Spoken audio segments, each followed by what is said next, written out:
Yeah, it's John Voight. It is! Yay! We thought so. Yeah, it definitely is. Can hear this? It can hear anything. It's a microphone. But I'll put the original. Talking over the music. I'll put the original track on, so it's fine. You don't want. Okay, when we play music on the show, you want to hear the music properly as it was intended by the artist, not in the corner of the room where you can just about pick it up over our scribblings and I got you. ramblings. But this is it's going on in the background now, so this is going to completely mess up the. Do you not want me to play it? Sorry.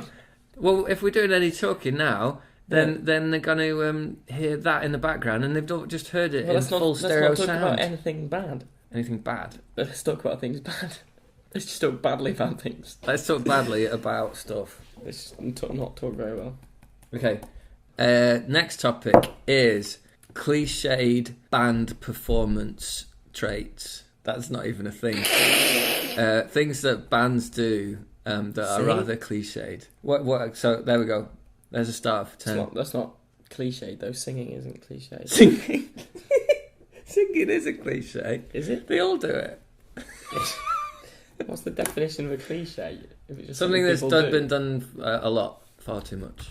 Singing, yeah, I agree. Singing has. Let's have a look at the cliche. A phrase or opinion that is overused and betrays a lack of original thought. Bang! That's right. Singing is a phrase or opinion. Well, it's not a phrase or an opinion. It's a thing. It's a thing that is overused and betrays a lack of original thought. And I'm speaking to a musician here about my thoughts on music and music production. So a cliche is specifically to do with phrases and opinions. I thought a cliche could be a thing as well.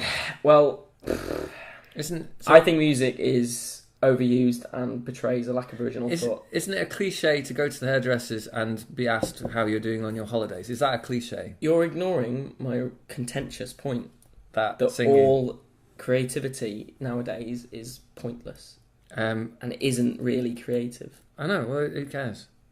Oh, fuck you. I was trying to be an intellectual debate there, Mike. But I think creativity should be banned for 5 years, 10 years, 20 years. It should be banned? Yeah. So you stop the arts industry, arts galleries, I don't music shows, festivals. From a selfish point of view, there's loads of. I've got a pile of 100 books next to my bed that I have not read yet. People keep creating more, and it just like stop writing. I want to catch up. TV programs. Everyone talks about the Breaking Bad and the Games of Thrones and all that, which I think is shit. Have you watched them? Bits. I've never been overawed by it. I'm still watching Baywatch and the X-Files. Not even nearly finishing them, and they were from the early 90s. X-Files. So and they're good. It's blankety blank that was. And music, 95% of music made nowadays is whack. I just think we should stop for a bit. And I'm not saying stop writing. I'm not saying to the musicians stop writing. I'm not saying to the painters stop painting. Just do it, but just take more time doing it better. And don't release it. In 10 years' time, you will have written better stuff that you can write in 1 day's time. Because I know people who write songs in 1 day, and the songs are terrible, and they should just stop. They should just take that song, elongate the time making it to a year, and then they'll have a great song rather than a terrible song. And then in 10 years' time, we can gradually reintroduce creativity back, and people will come up with a lot better things rather than churning out the same old drivel every day. Okay, this is now a contentious intellectual debate because there's a school of thought, and I have to agree that I'm on this school of thought. On the school. I'm on the committee. I'm school. part of the school of thought PTA, right? So my theory is that creativity can be over-laboured, and that you can, if you spent a year on doing stuff, you can lose the essence of it and destroy that piece of work. I agree. I'm nodding. I agree. But it doesn't mean if something takes a day, you release it that day. Let it sit. Let it sit for a bit. I know there's much more profound examples of what I'm about to say, but I've recently read a Moomin's book written by Tove Jansson, which was never released when she wrote it, which was 50 years ago, and it's just been released in the past 2 years in this country. And it's great, but I wouldn't have missed it if I'd have read it 50 years ago, had I been over 50 years old. I'm sure there's like Jimi Hendrix, who is shit as well. Jimi Hendrix track, who is probably been released recently. Okay. And I think you can sit on things can grow dust and then come back and wow people. Okay. I'm afraid you've touched a raw nerve there with the dissing Jimi of Hendrix. Jimi I'm Hendrix.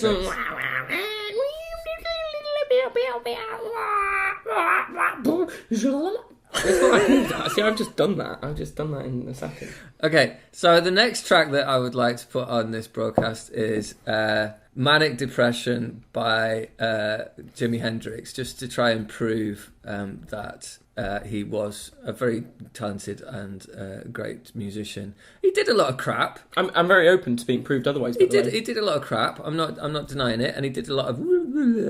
But in terms of the sound that he created, he was a bit of a whittler and a bit of a noodler, and did lots of widdly waddly solos and stuff like that. But this particular track is just a banging tune. So I feel it's been drawn out of me. I've not preempted this, but this is Jimi Hendrix's Manic Depression. Before we go into this, can I just while I'm still on this and I'm still introducing this song, can you particularly take note of the drums, which are exceptional? Okay. Blah blah blah. I am going to confess that I've never really even tried to listen to Jimi Hendrix, but when I was growing up, when most people were very impressionable teenagers, but I was stuck with the Beach Boys, and that was pretty much it, and Pet Shop Boys.